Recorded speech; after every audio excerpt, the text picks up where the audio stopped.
This is a for sale video for our 2016 Mercedes Vito. What I'm going to do is walk around it so you can have a closer look if you're interested in this car. Talk a little bit about it. I've got my little cheat sheet on my phone. It's got two slidey doors, which when you're on a hill is slightly annoying to open. Inside you will see it's a 5-seat configuration. On the front door, it's cloth interior.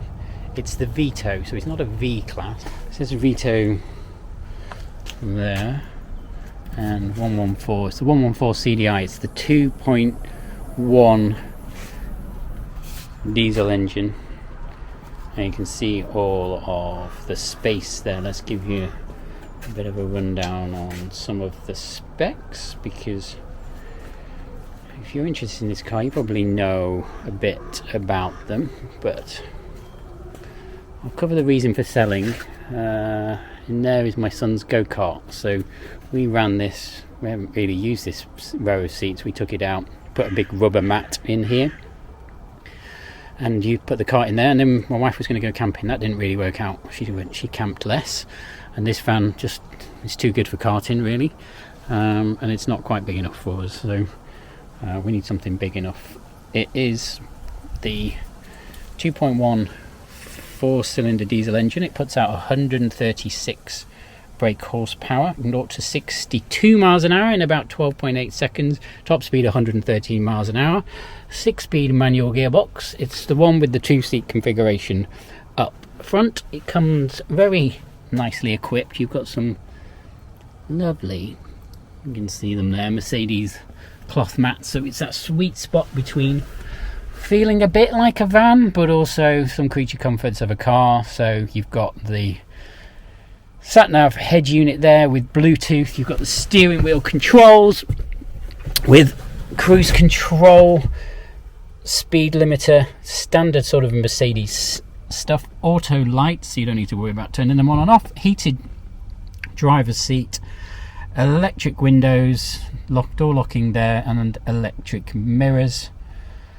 Foot parking brake, that has recently been tended to, so it's had new discs and pads at the back, and the foot brake is all working perfectly now. You've got air conditioning, which works really well. Runs on diesel. It's a 2016, so it's Euro 6, so it's ULEZ exempt, so you can drive this in the ULEZ zone with no issues whatsoever. You get 57 litres in the fuel tank, and if you're really economical you can push this to late 40s mpg if you're sort of cruising 60, 70, 65 on a dual carriageway motorway. You'll get loads of mpg out of it. A payload, it can take about 830 kilos. Tyre pressure, TPMS, parking sensors. Yes, it's got front and rear parking sensors, worth mentioning. Multifunction steering wheel, Bluetooth audio, I've mentioned all of that. We'll have a look at the engine. If you are looking for the lever for the bonnet, it's under there. The passenger side right there, it's hidden, it's tucked away. The flap for the diesel and AdBlue is there. Windscreen is huge. There you can see our motorsport competitor sticker. Huge windscreen. Oh, new wipers. I put new wipers on, and they are Mercedes supplied, so it's had new wipers front and rear. They were split here. I think the back one was split as well, so you've got heated rear window with rear wiper as well. So again, that's where you get sort of the crossover between it being a van layout, but you get all of the comfort. Sorry, I'm holding the bonnet up with my head as I put the lever in. Oh, I can do that. Yeah, you get all of the kind of practicalities of a van, but all with a lot of the comfort of a car. That's the great thing about this. So you get the 5-seat configuration. I'm looking at the engine now. I'm talking about the configuration inside. Right, like, look at the engine. There you go. Run it up in a second. 2.1 Mercedes diesel. If you have a Vito of this generation, sliding door is open. That is the engine to have. Apparently you need the Mercedes 2.1. They're good for 300,000 miles. They just run and run. They're like bomb proof, and this one is also belies its mileage completely. Alloy wheels with Churchill tyres on So they are a budget brand tyres, but they are nearly new, and there's absolutely stacks of tread on them there. There's your other sliding door. So the benefit that you've got with this van is the complete, total and utter versatility. You've got row of seats there that you can completely remove. They are quite heavy, but it is possible to do. I think I did a video on removing them, and then use it as a normal van. It's comfortable. You've got kind of more of a solid floor, and in the back you can see you've got all the sort of trim, and you've got nice headlining up at the top, sort of like it's not echoey, like it's not a tinny van. So again, that sort of sweet spot. You've got this lovely big tailgate here, which if you're using this like as a family cool cruising around vehicle, you can shelter under. So put all your stuff in there, shelter under. I think width wise is about 1.6 meters. It's 1.6 meters one way and 1.3 meters another way, but basically it's pretty wide. It's not obviously transit van wide, but obviously it's hugely wider than any sort of estate vehicle that you'll get. And then again, with that row of seats removed, you've got like just complete, and the two side doors, complete, total and utter van practicality. But let's get it started. It won't like the fact that we've got doors open, so we will see the message for that, because we've got all the doors open on the door. Here we go. So difference, I have a Mercedes Estate C-Class, you'll know if you watch the channel, and the difference here is, there you go, same steering wheel, exact same steering wheel as my W205 2016 Mercedes C-Class, which is cool, I think. The difference is, one of the key differences is the key slot for this is on the left, which sort of confuses me because I get used, whereas on the C-Class it's on the right. Oh, the start button's on the right, we don't actually have a key slot. Anyway, there we go. Dashboard there, you've got all sorts of messaging there, but most importantly, not due a service until 23,000 miles. I had it serviced by a Mercedes specialist. It has been looked after throughout its life. There's not a huge amount of paperwork with it, more recent paperwork than anything. I bought it off somebody who ran it for a small business. They owned it through their business. There is no VAT on it though, I should add. So they owned it through their business and got it serviced regularly. They needed it for their business, so it's totally and utterly reliable. So get a nice look at the steering wheel there. So they looked after it really, really well. You can tell just by the condition of it, the engine. When I got it serviced by the specialist that I used to do my estate, he said it was absolutely fine. There's nothing really wrong with this car. It's great. Electric mirrors, massive mirrors. Talked about parking sensors, which beep obviously when you're nearby. So look at the row of seats in the back. Bodywork wise, it's okay.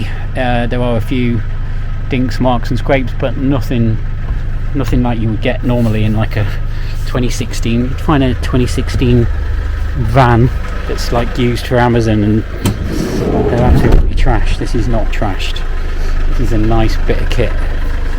Super versatile, super reliable with that Mercedes engine. So let's close it up.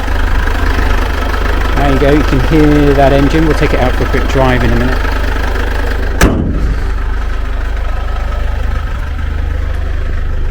Shut the door.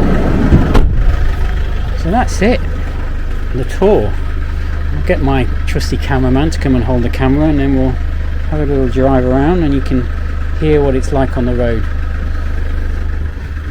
New wiper blade with the Mercedes logo on it. Right, let's go for a quick drive in the Vito.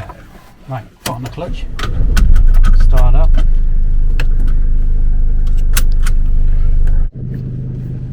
First gear, handbrake is down here, it's a lever. What we'll do is just quickly go for a drive. That is the parking sensors, because we go near that curb at the front, so the parking sensors work at the front. Right, let's go through the gears. Make sure it brakes and starts and stops and does everything that it's supposed to do correctly.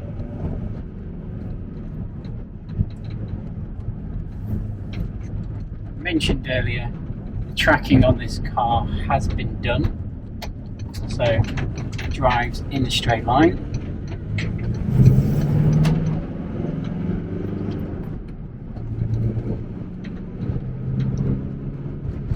You can hear, hopefully, there's nothing untoward.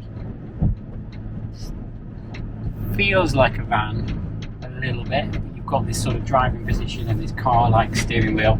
The gear lever just here makes it feel a little bit more like a car, which I like. We'll do a quick brake test in a minute.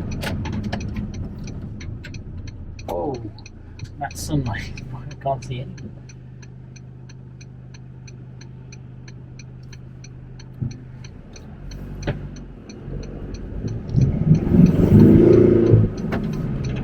Now have a BMW M3.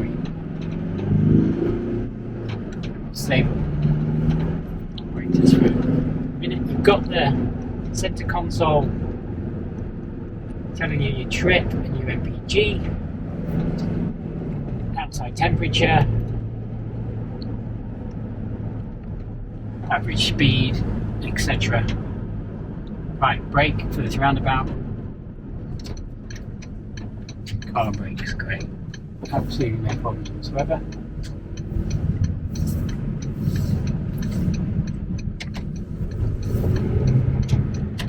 No clunks. Tons of power from that 2.1 4-cylinder turbocharged diesel. Absolutely bags of torque. You can really feel this car when it's picking up speed. Functionally great. It's cold today, so I can put my little heated seat on. Let's brake again. No dramas. Down into second.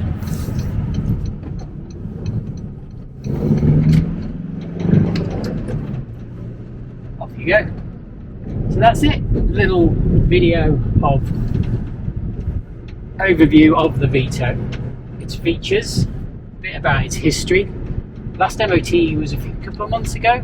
This is MOT till October, I want to say, next year.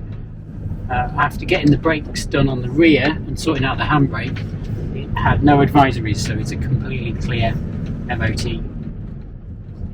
Did have a private plate on it. We had a private number plate that has now been taken off. We have a new V5. It's all in my name. It's had 2 former keepers, 2 keys mentioned there.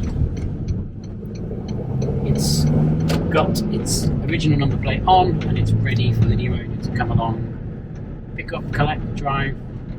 Again, you've not got to service it for another 20 odd thousand miles apparently. You've just got to MOT it next year. Bags of tread on the tyres, all the brakes are fine. Over 45 mpg if you're careful driving this car around. So that's it. We'll close this video off there. If you liked it, give it a thumbs up. Don't forget to subscribe to the channel. There's loads of car content on there. Talk about Porsche 911, which we're also trying to sell. Lots of stories about our other Mercedes, the C358. So we'll see you again very soon. Thanks for watching. Cheers.